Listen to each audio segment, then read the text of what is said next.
The road to the Bias that never opened is the best way to understand why Asal Uttar mattered beyond the wreckage of tanks in the fields. Pakistan's armored plan in the Khem-Karen sector was not designed merely to seize a border town or win a local duel with Indian armor.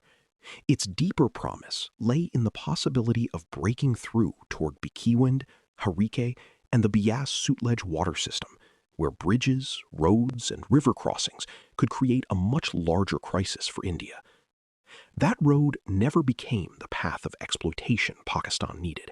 It remained a possibility, then a danger, and finally a closed door.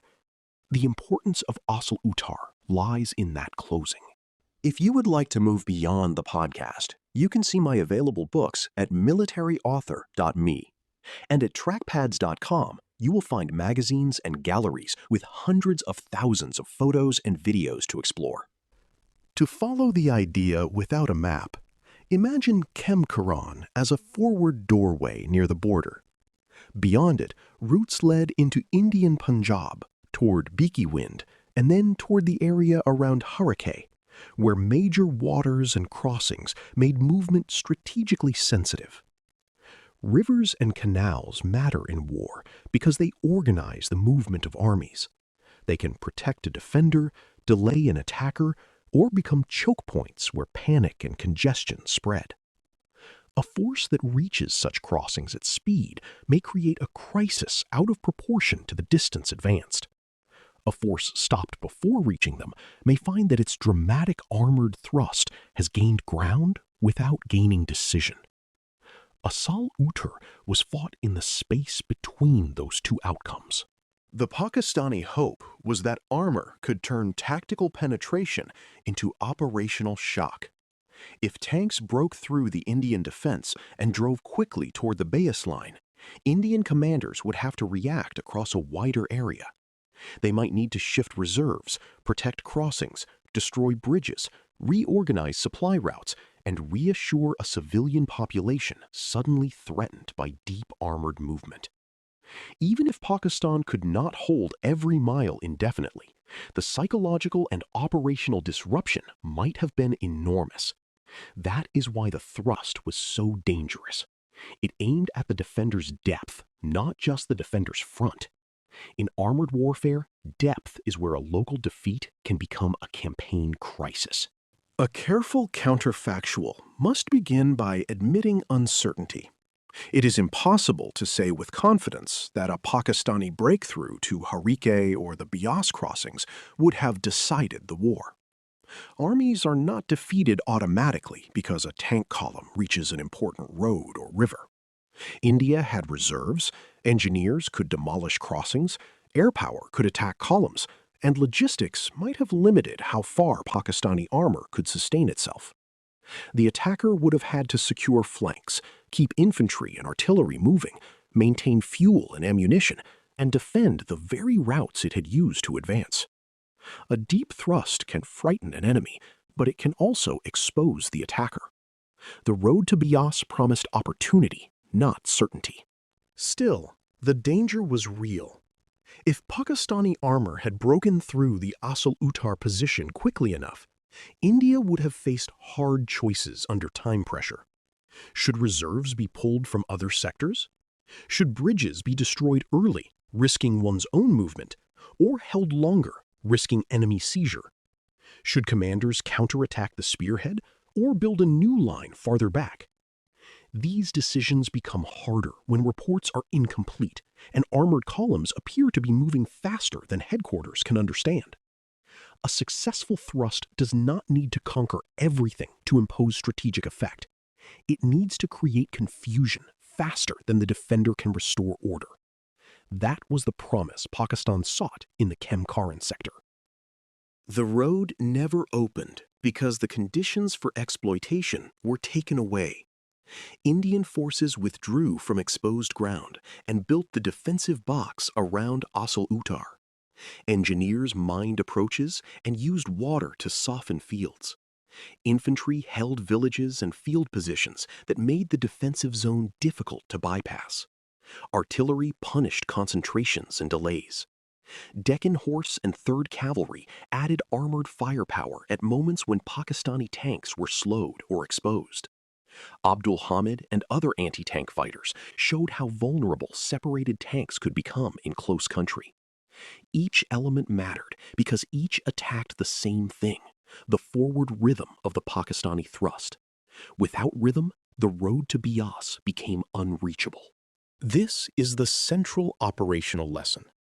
A road on a map is not the same as a road in war. On a map, the line from Kem Karan toward deeper Punjab can look clear enough to invite bold planning.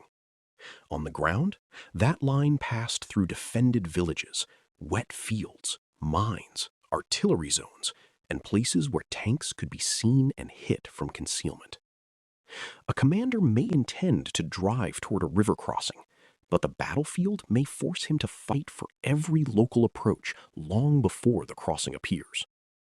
The defender's art is to make the attacker spend operational energy on tactical problems. At Asal Uttar, India turned the road to Bias into a sequence of tactical problems Pakistan could not solve quickly enough. Had the road opened, the wider war might have felt very different in the days before the ceasefire. Indian attention might have shifted sharply toward protecting the Bias-Sutlej line and preventing a deeper rupture in Punjab. Political pressure could have increased, public anxiety could have grown, and commanders on other fronts might have had to reconsider their plans. Pakistan might have gained a stronger bargaining position, or at least a dramatic counterweight to Indian pressure elsewhere. These possibilities explain why Asal Uttar became more than a local defensive success. It prevented a situation in which the war's balance could have been unsettled at speed. The battle mattered because it denied Pakistan the chance to test those possibilities. At the same time, a breakthrough might also have created serious difficulties for Pakistan. A deep armored force requires a secure supply line. Fuel trucks, ammunition columns, maintenance teams, recovery vehicles, and supporting infantry must all follow through the same contested ground. If the route behind the spearhead is narrow, mined, shelled, or threatened by Indian counterattack, the spearhead can become isolated. Air attacks may strike vehicles on roads, bridges may be destroyed. A bold thrust can become a stranded thrust if its tail cannot keep up with its head. This is why armored warfare is so demanding. The glamorous part is the leading tank. The decisive question is whether the whole system behind that tank can survive long enough to exploit success. The counterfactual, therefore, deepens respect for both the opportunity and the failure. Pakistan's plan aimed at a real operational prize, and it is too easy to dismiss it simply because it failed. But the failure showed that a prize beyond the front line cannot be reached by armored confidence alone. Reconnaissance had to understand the defense. Engineers had to keep routes open. Infantry had to clear villages and protect tanks. Artillery had to suppress defenders at the right time. Commanders had to preserve tempo without driving blind into a trap. Logistics had to sustain movement. Too many of these requirements broke down or arrived too late. The road to Bias remained closed because the system required to open it never worked well enough. For India, the unopened road became a measure of defensive success. The loss of Kem Karan was real, but the greater disaster did not happen. Indian commanders and soldiers prevented the forward loss from becoming an operational rupture. This distinction matters in military education because wars are not scored only by towns taken or lost. They are shaped by what those gains make possible. Pakistan took ground but failed to unlock the deeper route. India yielded ground but preserved the depth that mattered. The defensive victory at Asal Uttar should be understood in those terms. It was not simply about destroying tanks, it was about protecting the operational interior of Punjab. The road to Bias also connects Asal Uttar to the long history of armored warfare from Cambrai onward. Tanks were created to break through tactical barriers and restore movement. Their great promise has always been that success at one point can spread into the enemy's rear faster than the enemy can respond. But the promise only becomes real when terrain, supply, command, and combined arms allow movement to continue. At Cambrai, early tank success could not be fully exploited. In later wars, mechanized forces succeeded when breakthrough and exploitation were joined. At Assault-Uttar, Pakistan sought exploitation but became trapped in the breakthrough fight. The road beyond the battlefield remained visible in ambition, but unreachable in practice.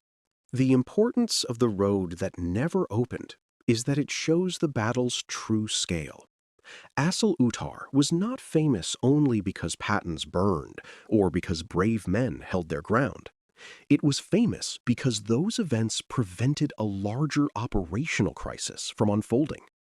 The fields around Assault-Uttar became decisive because they stood between an armored thrust and the routes that could have carried danger deeper into India. The counterfactual should be handled carefully, but not avoided, because it explains why commanders took such risks and why the battle mattered beyond local memory. The road to Bias never opened, and in that failure lay the meaning of Assault-Uttar. A fast offensive was stopped before it could become a war-shaping break. You've been listening to Famous Tank Battles. These battles were never just about machines. They were about doctrine, terrain, firepower, logistics, and the hard problem of turning shock into victory. For more military history writing and books, visit militaryauthor.me.